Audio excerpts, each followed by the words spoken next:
네, 오늘은 경희대학교 인문체능 계열에서 자주 출제되는 논제, 유형에 대해서 한번 분석해보는 시간을 가지도록 할게요.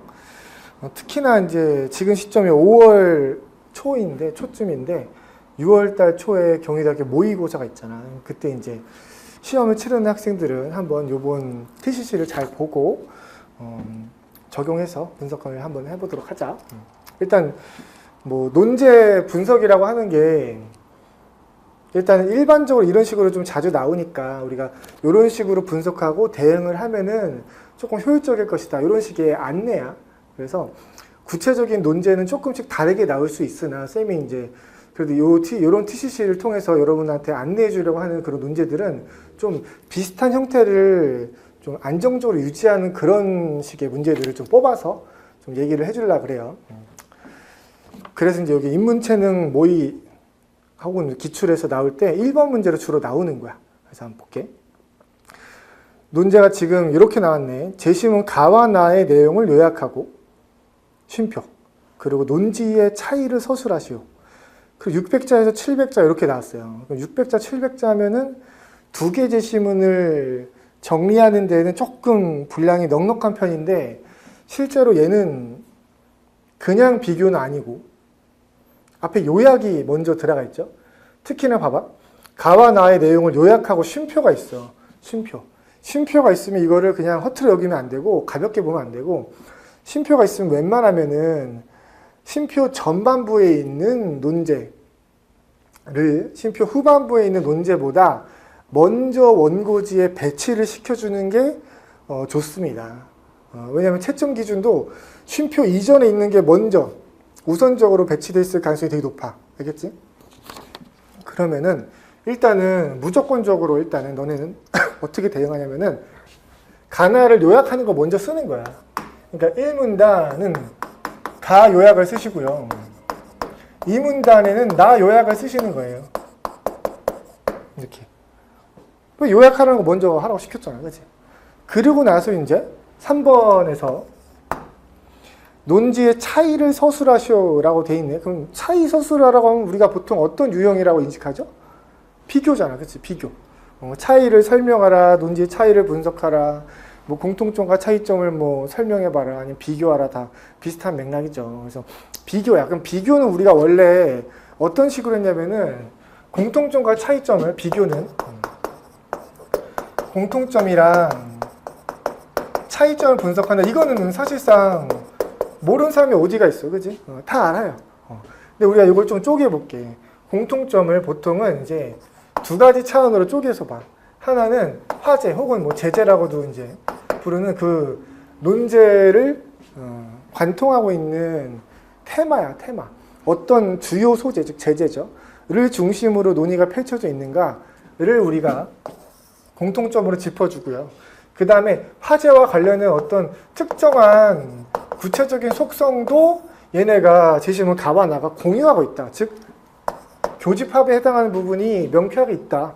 그럼 얘도 우리가 특별히 더 써줄 수 있어. 근데 얘는 보통 우리가 플러스 알파라고 해서 안 써도 고만이야. 그러니까 실제로 문제에서 찾아보면 있는데 요게 있는데 내가 못 찾았어. 그렇다고 떨어지진 않으니까 여기에 대해서 뭐 아주 막 너무 신경 쓰고 그러지 말고 풀다가 보이면 그때 쓰시면 돼. 안 보이면 넘어가도 돼. 그런 다음 우리가 차이점을 쓴단 말이지. 차이점을 잡아서 제시문 가는 나는 어떻다 이렇게 얘기를 해줄 건데 예를 들어서 이제 뭐 가장 단순한 예로 가는 봤더니 파란색이고요. 나는 봤더니 빨강색이에요. 라고 이제 우리가 대립적인 개념으로 서술할 수 있는 정리할 수 있는 명쾌한 차이점을 발견했어요. 그럼 얘를 이제 쓰면 될 텐데 그냥 제시문 가는 파란색인데 반면에 제시문 나는 빨강이다. 이렇게 얘기하는 것보다는 얘네들이 어떠한 공통적인 어떤 항목에 대한 구체적인 속성이 대립적이다. 요걸 서술해 주는 게 더 좋아. 무슨 말이냐면은 비교의 쟁점을 서술해달라는 뜻이에요. 즉 얘네들은 서로 색깔에 대해서 차이가 나오는 거죠. 그래서 가의 색깔이 파랑이고 나의 색깔이 빨강인 거잖아. 그래서 이런 색깔이라고 하는 대립적인 속성의 상위 개념 우리가 쟁점으로서 정리할 수 있으면은 조금 더 개념화된 사고를 조금 더 잘할 수 있는 학생이다라는 걸 좀 어필할 수 있는 거야. 그래서 그런 거를 잡아서 우리가 이제 분석을 해주면 되는데, 보통 경희대에서 뭐 해설이나 이런 데 나오는 어떤 가장 주요한 쟁점은 보통은 한 개예요. 예를 들면 여기는 가는 문화 동화 현상이다. 여기는 문화 공존 현상이다. 이런 식으로 하나의 쟁점 정도를 잡아서 예시 답안도 나오고 뭐 채점 기준도 나오고 이런 경우가 많아. 근데 쌤은 보통 여러분들한테 비교에 대해서 대응을 할 때 쟁점을 한 개 정도만 잡아서 분석하기보다는 플러스 알파로 두 번째 쟁점을, 즉 여기 쟁점 A라고 하면은 쟁점 B를 추가적으로 잡아서 알맹이를 좀 늘려달라, 이런 식의 요청을 해요. 왜? 왜긴? 상대평가니까. 너네가 지금 이제 논술을 좀 준비를 해보면은 논술이 기본적으로 경쟁률이 다른 전형에 비해서는 사실 월등히 높잖아. 그치? 막 20대, 30대 이런 게 낮은 편이야. 물론 실제 경쟁에 따지면 조금 더 낮아지겠지만 뭐 어떤 거는 막 100대 1도 넘고요. 막 이런 것도 있잖아. 그래서 굉장히 경쟁률이 높으니까 그냥 내가 남들이 하는 정도, 남들도 요 정도 다 알고 있어. 남들이 요 정도 다 할 수 있어. 그 정도를 그냥 내가 너네도 하면은 더 나을 게 뭐야. 그지? 우리는 사실상 논술을 준비할 때 기본적인 마인드가 뭐냐면은 남들이 못하는데 좋은 거를 나는 할 수 있어야 되고 나는 잘할 수 있어야 돼. 이런 게 변별 지점이에요. 내가 변별 지점을 얼마나 많이 알고 있고 변별 지점을 얼마나 많이 습관으로 가지고 있는가, 이런 거 얼마나 노련하게 대응할 수 있는가, 이런 게 쌓였을 때 너네가 이제 좀 안정적인 고득점, 안정적인 최상위권이 될 수 있는 거야. 그 중에 하나는 추가적인 쟁점을 가능하면 잡아보자 라는 거예요. 물론 이제 얘를 도저히 못 잡겠다 싶으면 한 개만 잡아서 써도 돼. 근데 혹시나 너네가 제한 시간 내에 충분히 서브 쟁점, 하나 추가적인 쟁점을 잡아서 정리를 할 수 있다면 좀 더 좋겠다 라고 이야기할 수 있어요. 물론 우리 쟁점을 잡을 때는 이 두 개 쟁점이 서로 연관성이 높을수록 좋고요. 그리고 막 쟁점이 그러면 더 많이 늘어나면 더 좋은가, 그런 건 아니야. 그러니까 기본적으로 양자 비교, 두 개 쟁점을 비교할 때는 쟁점은 기본이 하나인데 하나 정도 추가하는 게 가능하다는 얘기고요. 그러니까 두 개 정도 잡는 걸 사실상 이제 우리 쌤이 가르쳐 줄 때는 기본으로 하라 그래. 그러니까 조금 그 모래주머니 차고 달리는 연습을 평상시에 시키는 거죠. 그래서 이제 그러니까 양자 비교일 땐 쟁점 두 개. 그리고 삼자 비교 나올 때도 있죠. 그지? 숭실대 아니면 뭐 연세대는 뭐 올해는 좀 유형을 바꿀 예정이지만 올해도 뭐 삼자 비교가 절대 안 나온다는 건 아니니까 삼자 비교 나올 때는 쟁점이 두 개가 기본이고 그다음에 플러스 한 개, 세 개까지 이런 식으로 우리가 설정하면 돼. 삼자 비교인데 막 쟁점 한 개만 잡으면은 약간 어이가 없는 거야. 무슨 말인지 알겠죠? 왜냐면 너네가 이제 주변에 대충 내 주변에 앉는 모든 경쟁자들보다 월등히 잘 써야지 붙는 거잖아. 그지? 그래서 그런 거야. 그래서 이렇게 잡아서 쓰는 게 기본이고, 이럴 때 우리가 문단 구성을 쌤이 표준전개로서 어떻게 정해주냐면 얘가 1문단, 얘가 2문단, 얘가 3문단 이렇게 쓰는 게 일단은 기본이다 이렇게 정해줘요. 요거 쌤 표준전개라고 정해주는데 그 이유는 뭐냐면은 너네가 뭐 이런 거잖아. 비교는 선생님 어떤 거예요? 하면은 알려줄 수 있지. 누구나 해줄 수 있어. 사실 뭐 공통점이랑 차이점을 분석하는 거야. 그래서 이때 차이점은 어떤 식으로 잡는 거고 공통점은 어떤 식의 내용이야 라는 걸 알려줄 수는 있어. 근데 학생들이 실제로 논술을 할 때 어려움을 겪는 이유는 막연해서 그래. 근데 뭐가 막연하냐면은 글을 쓸 때, 그러면 내가 개요를 짤 때 선생님 그러면 이거 몇 문단으로 쓰면 돼요? 혹은 첫 번째 문단은 뭘 쓰면 돼요? 첫 번째 문단은 어떤 기능을 하면은, 그러면 첫 번째 문장은 뭐 어떤 기능을 하면 돼요? 그러면 그런 기능을 할 때는 보통 어떤 식의 표현으로 들어가면 돼요? 에 대해서는 잘 몰라요. 여기는 정말로 학생 개개인의 어떤 프리스타일, 혹은 개별적인 어떤 역량, 혹은 개별적인 첨삭쌤의 스타일, 이런 거에만 영향을 받거나 이제 이런 것만 참고해서 그냥 뭐 끝까지 이제 자기 나름의 무언가만 좀 엉성하게 형성하는 경우가 많아. 그러다 보니까 끝까지 어려운 거야. 예를 들면 논술을 막 2년을 했어. 근데 비교 그러면 너 요번 문제를 몇 문단 쓸 거야? 했을 때 나름대로 이제 어떤 원칙이라는 게 정립이 돼 있어야 되는데 늘 케이스 바이 케이스인 거야. 이러면 끝까지 힘들어요. 그래가지고 쌤이 기본 자세는 알려주는 거야. 정석으로. 알겠지? 정석이라고 얘기하는 거는 혹시 정석이 바둑에서 나오는 거 혹시 알고 있니? 쌤은 바둑을 되게 좋아했어요. 그래서 우리 이제 어렸을 때 배워서 3급 정도까지 이제 배웠는데 쌤은 되게 적성을 맞아서 원래 정석이 바둑에서 이제 어떻게 나온 거냐면은 초고수들이 바둑의 초고수들이 수천 판 수만 판을 더 보니까 을에 이제 이런 상황이 펼쳐지면은 을에 이런 방식으로 대응하는 게 효과가 좋더라 라는 거를 경험적으로 정리해서 나름대로 이제 좀 느슨한 공식화를 시켜놓은 거야. 그래서 이제 기본형들을 배워두는 거죠. 그래서 기본적인 패턴들을 배워두고 그런 식으로 이제 내가 대응하는 거를 기본으로 아니까 혹시나 상황이 조금 변해도 이 기본 자세 정석을 통해서 조금 응용을 해서 정석을 기반으로 약간 활용을 해서 내가 유연하게 대응을 할 수 있어. 그게 쌤이 표준 전개를 알려주는 거야. 그러니까 너네가 비교는 기본적으로 이제 몇 문장 정도가 기본 구성. 첫 번째 문단은 이렇게 공통점을 제시하고 차이점의 쟁점을 소개한다. 라는 거를 기본 자세로 알고 있어야 나중에 변형을 하더라도 이런 게 기반이 돼서 이제 나름대로 이제 활용을 할 수 있는 거지. 알겠지? 쌤이 이제 이런 거 소개해 준다고 해서 막 이렇게만 써야만 100점이고 막 이런 책이 얘기를 하는 건 전혀 아니에요. 막 이거 가지고 쌤을 공격하는 막 분들도 있어. 그래서 좀 쌤이 오해를 풀고자 얘기를 하는 거예요. 기본 자세는 있어야지. 그래서 요게 이제 기본적인 표준 전개인데 그래서 1문단에 이거 쓰고 2문단 쓸 때는 기본적으로는 봐봐. 얘가 지금 분석이잖아. 분석. 어떤 쟁점을 두고 제시문의 핵심 내용 중에 일부를 내가 잡은 쟁점의 내용에 따라서 분석적으로 이제 정리를 해주는 건데 이 분석이라고 하는 걸 좀 티를 내야 돼. 왜냐하면은 비교는 분석으로서의 비교는 요약이랑은 좀 다른 거야. 요약은 정말로 이제 제시문의 핵심적인 내용들을 내가 압축을 하면 되는 거예요. 근데 비교는 뭐냐면은 제시문의 핵심 중에 전부를 포괄할 수도 있지만 일부만 포괄할 수도 있어요. 근데 일부만 포괄해도 별로 상관이 없어. 왜냐하면 내가 어쨌든 주요 특성들을 체계적으로 정리를 잘해주면 그게 비교를 잘한 거거든. 요약이랑은 좀 질적으로 다른 거야. 그래서 우리가 지금은 요 이 문단이 가는 이런 내용이다라고 하는 게 요약처럼 보이는 건 안 돼요.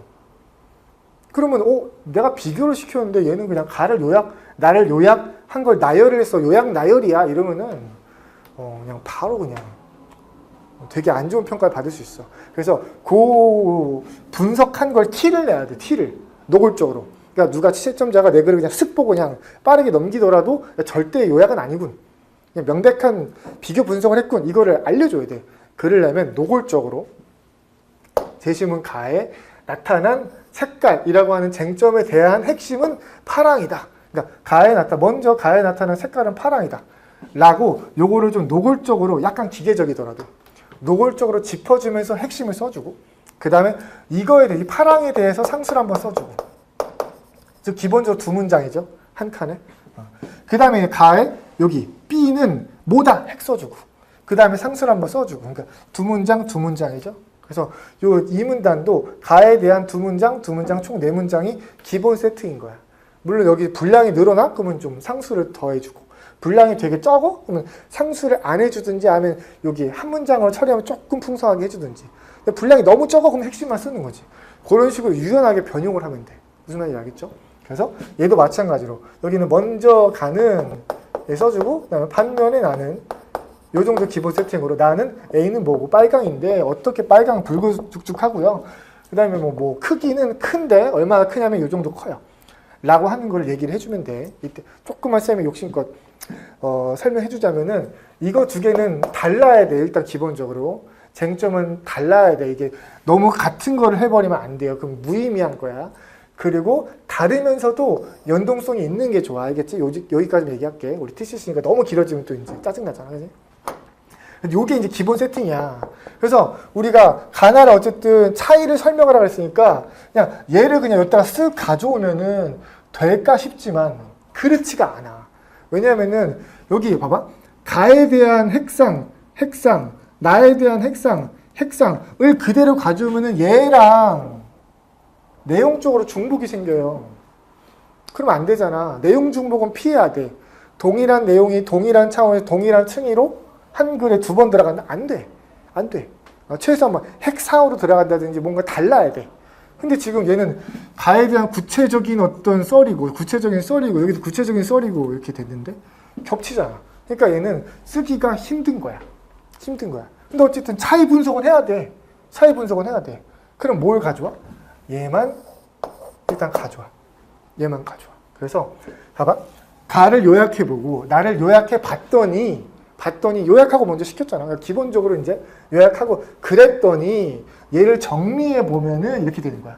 그러니까 이러한 제시문 가와나는 이제 뭐라고 쓰면 돼? 어떤 뭐에 대해서 둘 다 다르고 있더라.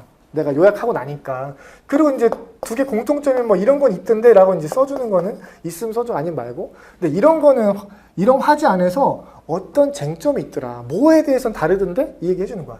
A에 따라서는 서로 달라지던데 얘는 문화의 변화 양상은 다르던데? 그리고 이제 이와 관련된 어떤 국가 간의 힘의 균형 상태 또한 다르던데? 이런 소개를 해주는 거지. 즉 여기 있는 거를 가져온 거야. 그런데 이제 우리가 원래 여기서 제시문 가는 A가 핵이고 상이고 여기도 B도 핵이고 상이고 이런 얘기를 여기서 했으나 우리가 못한다 그랬죠. 못한다 그랬지. 그럼 여기 그냥 싹 안 하면 되나? 라는 것보다 뭔가 추가하는 게 좋아. 무슨 얘기냐면은 봐봐. 원래 우리가 비교를 그냥 할 때는 여기 1문단의 역할이 뭐냐면 서론의 역할을 해요. 실질적으로. 그러니까 이 전체를 우리가 총 구성을 볼 때 여기서 일단 뭐를 다루는데 얘네 두 개를 중심으로 비교가 됩니다. 라고 전체를 좀 소개를 해주는 그런 역할의 서론격의 개괄이야. 그런 다음에 썰을 푸는 거죠. 본론이지. 최저로는. 근데 여기 보니까 이미 본론이 앞에 계세요. 이미 본론이 옆에 쫙 정리가 돼 있는 거야. 그리고 나서 정리죠. 사후 정리야. 사후 정리는 서론격은 아니잖아. 그지? 결론격이야. 결론격. 그러면 결론격일 때의 비교 분석의 정리는 정리잖아. 이제 그지? 사후 정리니까 어떤 게 있으면 더 좋느냐. 봐봐. 요약도 비교도 사실 글의 장르를 따지자면 설명문이야. 논설문이 아니고 설명문. 그러면 설명문을 할 때의 결론적인 정리가 나온다. 그러면 어떤 게 나오면 좋냐면요. 본론에서 주로 다뤄졌던 것들에 대한 아주 간명한 재정리가 나오면 좋아요. 재정리가 나오면 좋아. 그래서 우리가 가의 A는 어떤 핵심이 있었고요. 상수는 안 쓰고요. 나의 가의 B는 어떤 핵이 있었다. 라고 하는 걸 아주 간명한 한 문장으로. 나도 마찬가지로 핵 플러스 핵으로 아주 간명한 한 문장으로 우리가 2문장 정도만 살짝 추가를 해줘서 여기 가 나에 대해서 이제 압축적인 정리를 맨 끝에 해주면은 이게 예쁩니다. 오케이? 여기까지가 가장 기본적으로 여러분이 경희대 여기 인문체능 1번 문제 분석할 때 좀 염두에 두면 좋은 것들이고요. 여기 기본인데 여기서 추가적인 변별 지점 또 있어. 뭐냐면은 이거야. 봐봐. 가나를 요약하고 나서 일로 오는 거잖아. 요약하고 나서 일로 오는 거야. 그래서 얘는 사실상 이러한 가나는 이런 거야. 맥락이. 이처럼 가나를 보니까 뭐 이렇게 정리되던데 이렇게 사후적으로 정리하는 거다 보니까 이 요약의 내용과 정리의 내용은 당연히 연관성이 깊어야 돼. 그렇잖아. 여기서는 막 가는 요 빨강색이고 얘는 파란색이던데요? 라고 해놓은 다음에 뒤에 가서 얘네들은 크기가 달라요. 이러면 헛소리일 거 아니야. 그치? 그러니까 연동성이 깊어야 돼. 그럼 우리가 여기다 정리해 놓은 게 있잖아. 그러면은 여기서 핵상 못 썼죠. 그러면은 봐봐. 가의 A에 대한 핵상이 여기에 포함되어 있어야 돼. 그래야지 얘를 구체적인 썰픈 걸 여기다가 압축해 준 게 되는 거야. 뭔지 알겠지? 그래서 결과적으로 여기다가 어떤 내용이 들어가냐면 가의 A의 핵과 당연히 상술까지 포함되겠죠. 구체적인 썰이니까. 플러스 가의 B의 핵과 그 다음에 거기에 대한 상술. 이 포함된 요약을 보여주면 돼. 요약을. 봐봐. 그러면 봐봐. 이게 아까 여기서 쓸 때는 요약처럼 보이면 안 된다 그랬지. 그지? 근데 여기는 요약을 시킨 거야. 대놓고. 그러면 얘는 분석처럼 보이면 안 돼. 분석처럼 보이는 게 뭐야? 가는 A가 뭐고요 해가지고 기계적으로 딱딱 체계성을 강화해서 서술하는 게 분석으로 보이게끔 우리가 노력하는 거죠. 그런 노력을 하면 안 되지. 하면 안 되지. 오히려 그냥 제시문을 자연스럽게 유기적으로 그냥 압축한 것처럼 보이도록 하는 게 좋아. 그래서 내용상 요 A의 핵, 그 다음 상, B의 핵, 상이 들어가야 되는데 굳이 딱딱하게 이제 딱 분석적으로 핵상 이렇게 딱딱하게 네 문장 체계적으로 쓸 필요는 없어요. 그냥 자연스럽게 써도 되고 이 순서가 뒤바뀌어도 상관없어. 하지만 어쨌든 내용적으로는 여기에 대한 이 A의 핵, 그 다음에 상, B의 핵상은 담겨 있어야 돼. 그래야지 이게 말이 되는 거야.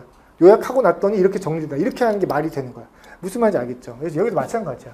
여기도 이제 A의 핵 플러스 상, 플러스 B의 핵 플러스 상 이렇게 들어가는 내용이 담긴 요약이 부드럽게 있어야 된다.